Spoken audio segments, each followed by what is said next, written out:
earlier this year, as you can see, my wife and I went to a space weather convention down in Albuquerque, New Mexico. We took this awesome road trip down, and it was the first time for me ever exploring the Grand Canyons and Zion, and it was incredible, to say the least. Then we got to this space weather convention. And the space weather convention is put on by Ben Davison and his wife Kat. And Ben, I first came across him about 3 years ago.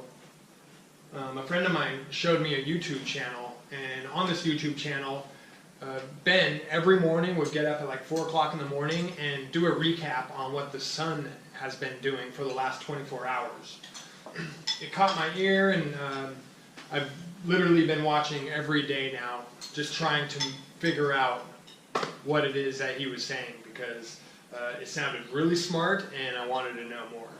So Benjamin and his wife, they raised money for this RV, and they called it the Mobile Observatory Project.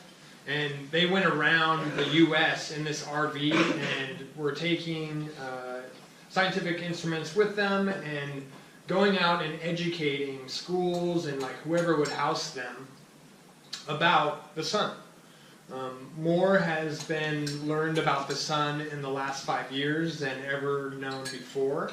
And I'm going to be talking about like the Earth's relationship with the sun. So Benjamin was driving around in his RV around the US, and he was asking for donations to help him with his cause. And I had no money, and I saw that he was driving down I-5, and I like reached out to him and I said, hey, my in-laws have an organic farm. Would you guys be wanting to stop in, and we can feed you, and you can like stay at the RV over at our house for the night? They got back to me and said they would love to, and we got to house them for the weekend. I've shown my in-laws his YouTube channel, which is called Suspicious Observers, and I know it's suspicious. But we got to have him over for dinner and realized like this guy was really smart. He knew very much about the sun, and obviously loved what he did for a living. So because of that, we got to develop a friendship, and since then I've been going to his conventions. This March is going to be the 3rd year in a row where he's hosting a space weather convention. And so we got to go and volunteer and be part of the convention. It was great kind of being behind the scenes and like getting to meet all the speakers. They had over a dozen like scientific presenters talking about different aspects of the solar system, the sun, the earth. And for this little slideshow, that was everybody at the convention. S4 right over there. So for this slideshow right now, I'm going to like kind of give you the layman's version of these very vast subjects. And from what I've been able to pick up for the last three years, I'm going to like try and do my best to describe some big concepts, and then I'm going to play a video that Ben put together that will kind of go into some more meaty details on what these subjects are. So the first one, as I put in the description of this presentation, is called the 3 shields. And the first shield has to do with this magnetic gassy cloud that our solar system, the sun and everything, and all our planets are moving through. And they just found out that our solar system is starting to move out of this cloud, this magnetic cloud. So that's the first shield. Second shield is the heliosphere. The sun puts off this magnetic field around all of its planets in our solar system, and so that's the second shield. And the third shield is Earth's magnetic field. As you can see, and we'll go into more detail about this, the shield has been weakening over the last few hundred years, and it's starting to become starting to become weaker at an exponential rate. So another topic that we're going to get covered in this is the electric current, electromagnetic current between the sun and the earth. And what they've recently learned is that the sun has an electromagnetic relationship with all of its planets in the solar system. And so it can exchange energy like instantly, along with when the sun shoots off a solar flare, it will shoot it out ahead of time. And then like if the earth was coming around, then we get hit with those charged particles. And we'll learn about what those can do as well. Also learning about what space weather can do to our health, because we are essentially electromagnetic antennas. When we run into these huge, vast pockets of charged electrons, they hit our atmosphere and then they come down, and then we get affected by this space weather as well. And so there's a lot of good information on a rise in like cardiac arrests, psychological disorders can show problems with that, airline passengers. And then what I also brought on the table is we're going to be covering a 5-year forecast that the Geological Society of America just put out that has to do with Earth's rotation. And this all leads to some good news. The founder of the channel has released an app about a year ago, and it doesn't feel great to talk about potential earthquakes unless you have a way to predict them. And right now, his app is at a 70% prediction rate of calling 6.0s and greater in specific locations. And that has to do with that electromagnetic charge that comes and hits our planet. It then goes down into our atmosphere, goes into the mantle, and then it comes back up in forms of activity, which can be volcanoes, it can be earthquakes, it could be tsunamis. Hurricanes can strengthen all of a sudden because there's this new charge on the planet. So he'll get more into details than what I can easily say, but it's by watching for these like charged ions leaving the ground that NASA is even now monitoring and being able to predict earthquakes for the first time. Can I possibly add something to that? Please. I recently learned about somebody that's been tracking earthquakes and tracking how they show up, and he I don't know if he has an app yet, but it's called Dutch Sense, and he has shown, and I've been watching him for a while, and so he's really accurate at it, is he can show when there's a deep earthquake, like 200 or deeper, well, basically anytime there's an earthquake, that energy has to move on the plates, or on the plate boundaries. So if it's a deep earthquake, we know there's going to be at least 1 point higher following that track out. So that's how he's been predicting it for the past 6 years or something like that. On the channel on Ben's channel, they call them blot echoes. It's this like echo effect that takes place, and then that raises the chances that in that area there's going to be a foreshock that's greater. What's the app that you're talking about? It's called the disaster prediction. Okay. Cool. And I got to be part of the beta team for this app, and so now I get alerted. Like, actually just got alert that there's high cosmic ray energy coming in to the planet. So it's pretty fascinating to start getting some real-time data and then watching for the effects that can happen. So that was a little precursor, and now I'm just going to let the professional talk in a 12-minute video. Rapid evolution occurs, but even if that's the case, the transition seems tumultuous at best, with one of the most benign periods of Earth's history potentially now on borrowed time. You will now all be tested. you pass these around. Take one and pass it around. So that wasn't fear porn. That was information.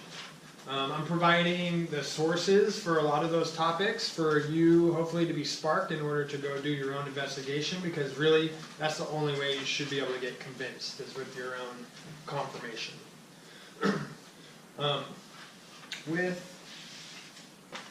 Yeah, go for it. A couple of those sources that I'm providing, the Earth shield weakening that has to do with new swarm satellites that the European space industry has put out into the Earth to monitor the field, and they're getting a lot of good information. Unfortunately, they're confirming that the shield is weakening. That full Dr. Kongpop Uyen video is how electric currents work. It was a really fascinating presentation, especially live. And also, I want to say, if you sign up to our newsletter, you'll get these in live links, so you don't have to type out the address. Space weather and our health, lots of resources there. And what all this does is bring to you that there is more going on than we are being told on the news. Climate change is a real hot topic. It's a trigger word. It's been divided into, you either believe in climate change or you don't, and that's the wrong questions to be asking. We need to be asking, why is the climate changing? And the second to last source on here is 50% overestimate, a new paper that just came out from the people who originally came up with the data, who gave the information to the IPC, who then wrote the report saying that the CO2 levels were the cause of climate change. They just released a new paper saying that they were 50% overestimating. So with it not being CO2, and then realizing there's a whole electrical current system out there having an effect on our planet, and there's more and more evidence showing direct cause and effect. This is why I watch every morning, just to see what the sun's doing. When there's no solar activity, that means that our magnetosphere, which reacts to solar activity, it gets bigger when more of it gets hit. When there's no solar activity, our shield gets smaller and closer to the planet, but that allows cosmic rays to come in and get closer to the surface as well. So a healthy shield is an active shield. So I hope this sparks some interest in pursuing some of your own research on this. And I just wanted to then segue into the second piece of paper, which just came out just a few weeks ago. It's from the Geological Society of America, who came out with a 5-year forecast for increased global seismic hazards because of the speed of Earth's rotation is changing. And every time that's done that in the past century, 25 to 30% increase in annual numbers of M7 earthquakes occur. So aside from what our shields are doing, the Earth's rotation is having an effect too. So this is really the cause and purpose of coming together and let's talk about earthquakes. And this is where I'll segue over to Kara, because she's put on a nice little presentation of if there was an earthquake, what do you do? Is that the right title? Sure. I'm gonna grab my stuff. Great. Was there any questions upon that mountain of information I just shared? How much of this do you follow? Do I understand? Yeah, I understand. I've been working every day for about 3 years now to be able to say what I just did with any sort of understanding. When I was at the conferences, I was sitting around physicists and these really, really smart people, and I could not understand what they were talking about. But it was cool. I knew what they were talking about was cool. So I'm a layman.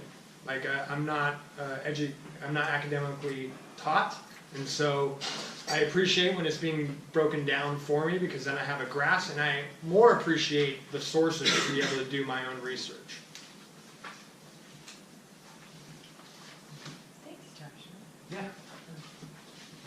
Mine's not nearly as formal.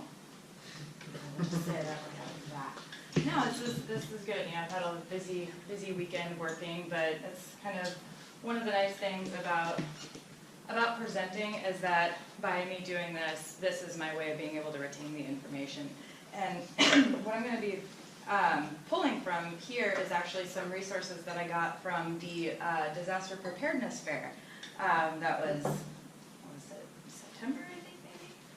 But, so I got some really great resources from, there's FEMA, CERT, American Red Cross, there's a bunch of different booths around. And so I got some really good resources, and this is an emergency preparedness guide that I got, and here I'm just going to talk a little bit about the general what do you do when an earthquake starts. And so, and this actually is really nice, along with like what I'm going to go through here. This booklet is just kind of, really got to really dive into just over the last couple days. This gives me really nice motivation to learn and take it in rather than just kind of distract. So I appreciate these events. If anybody needs more of those, I have more of them. You do? This is where we got it Next from. time I'll This has, this has the whole guides of, and a lot of prepping as well.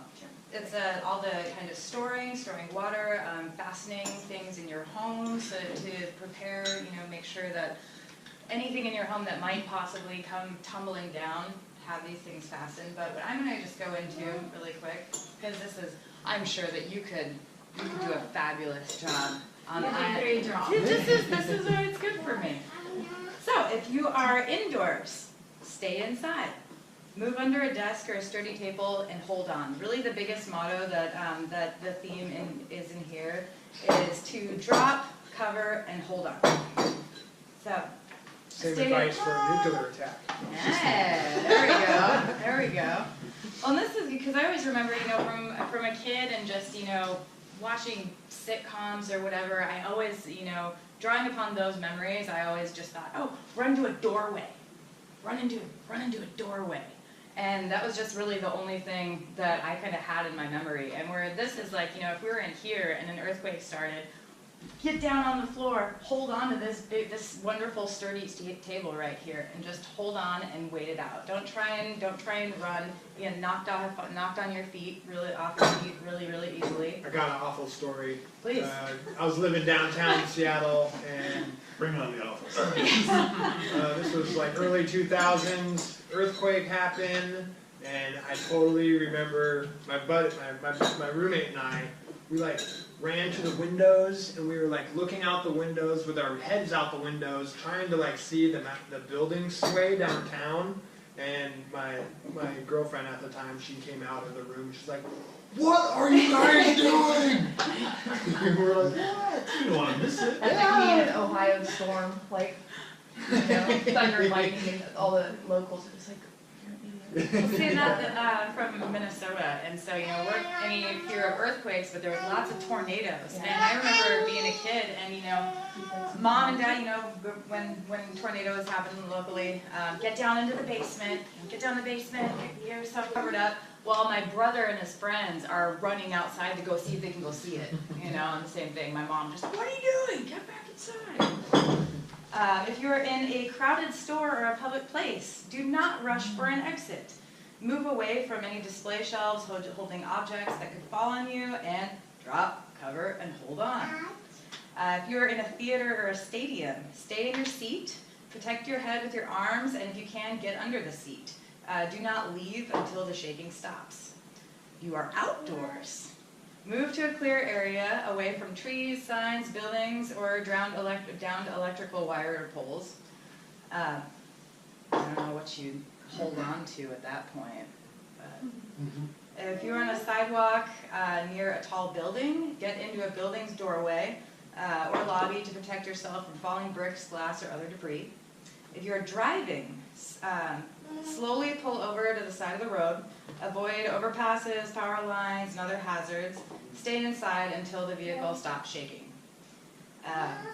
Not sure if this applies, but I'll read it anyway. If you're in a wheelchair, stay in it.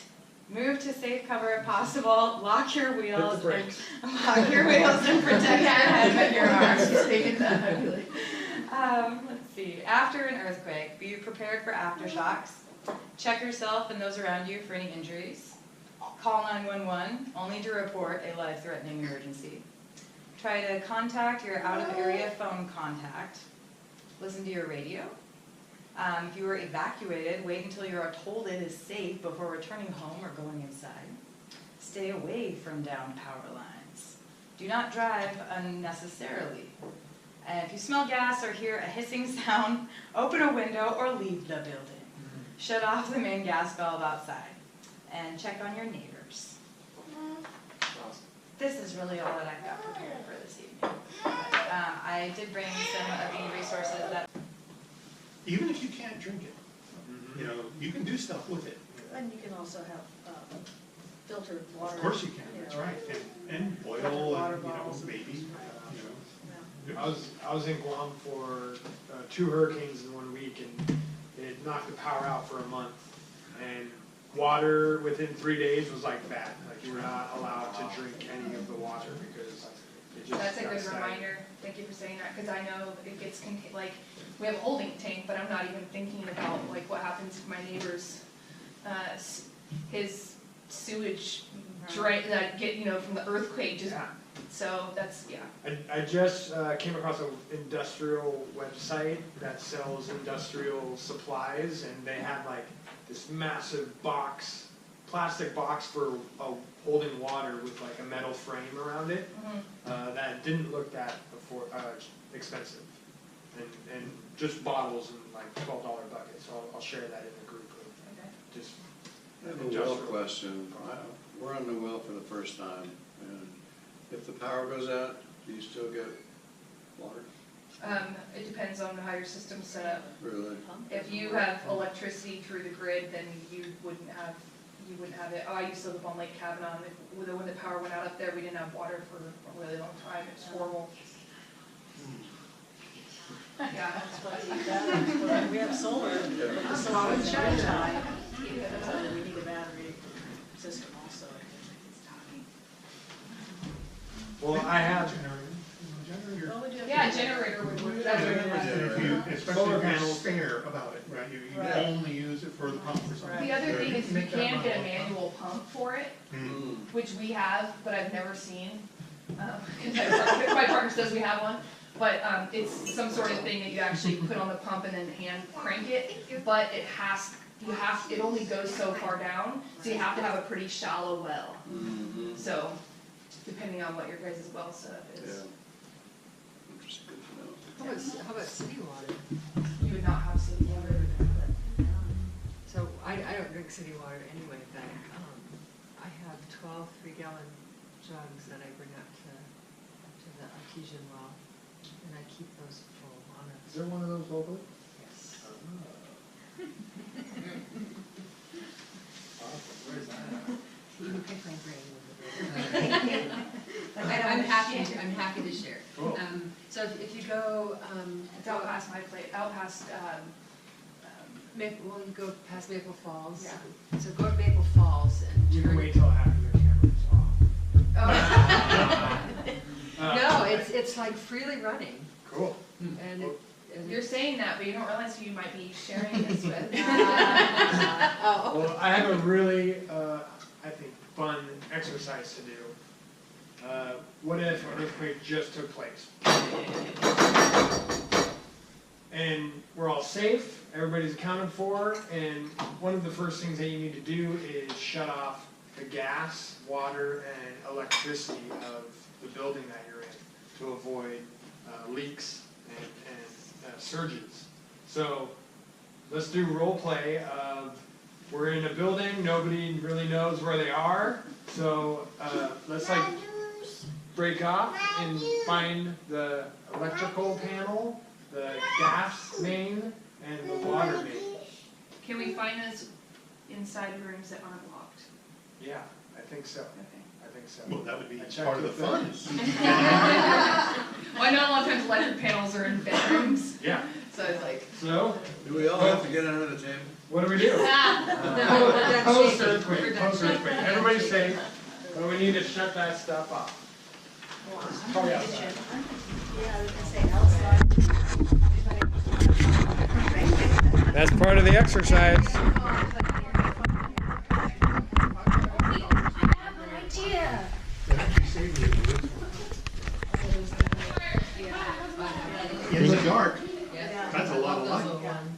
Flashlight.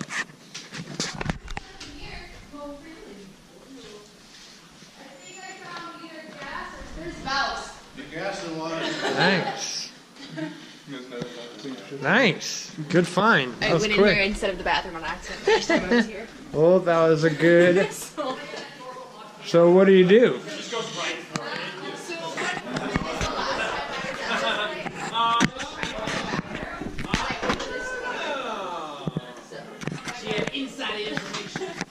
So broiler. Does anybody know how to turn off a gas line? Lefty loosey, righty tighty. Does that work in this situation? Yeah. Which one would you do? That's what we would all do. The main, or the biggest one? Yeah. I'm going on what I've seen in movies. Nice. Hey, it counts. I feel like this looks like something that they go. That looks like a water And- valve to me, actually.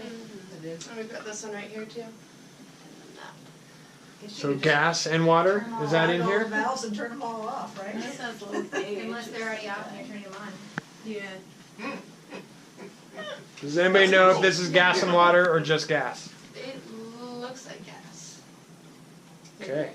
All right. So we have water and electricity to figure out. Okay. So just start turning things to the left, I guess. Right? No, don't touch anything. That to me looks The biggest like one? water. That doesn't look like gas lines. Yeah, that totally looks like water Those line look to like me. water lines to me. However, this is the furnace.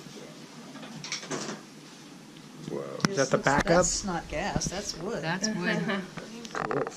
I like it. That's convenient. I know. For So hot water, I right? wonder if this is Yes. hot water Yeah, that then goes that's- into the baseboards or Yeah, whatever. that's exactly what That's it what is. it is. So Yeah. this is the broiler, this water then? Yeah, that would be the Yep. boiler. Yep. That would heat the house. Not gas. Outdoors, bird. And then these are all the pipes that go under, they probably go to the different.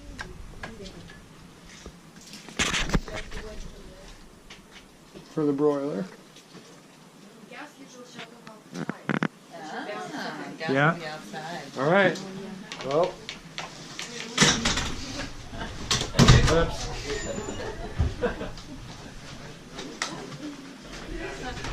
All right. So water check. Hey, be careful because when this door closes, you can't open it from the inside. Okay. I got locked in there and had. Oh. Did anybody find electricity?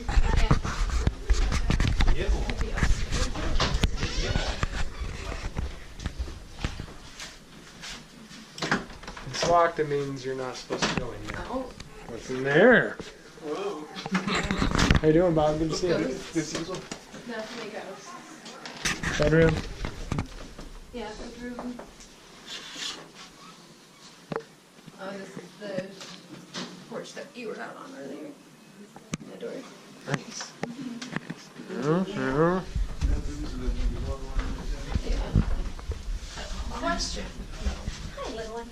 If you were able to start turning off things that draw the water, so you're narrowing down, like the valves that are on the toilets and the sinks, would that like cut down if you can't find the mains? Because they realize like they need each other. How would, huh? Yeah? Found the electricity.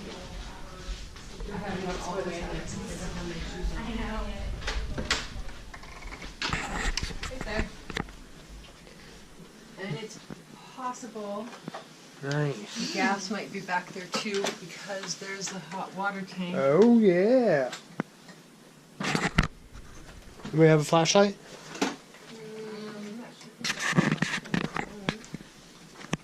It doesn't have flashlight, but I can record with a light. Nice. Here's the juice. So in there is a circuit. That's an alarm system. Nice, nice. The gas, the heaters. Those are hot water. That's hot water here. Yeah.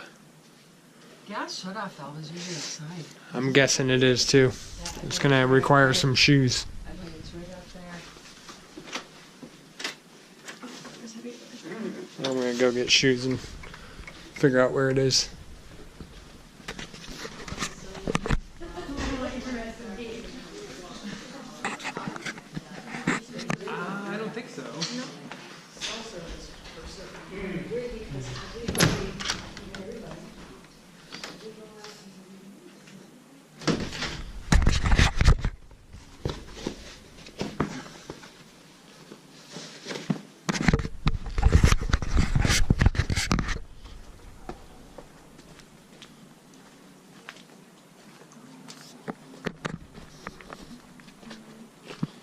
Where's the gas?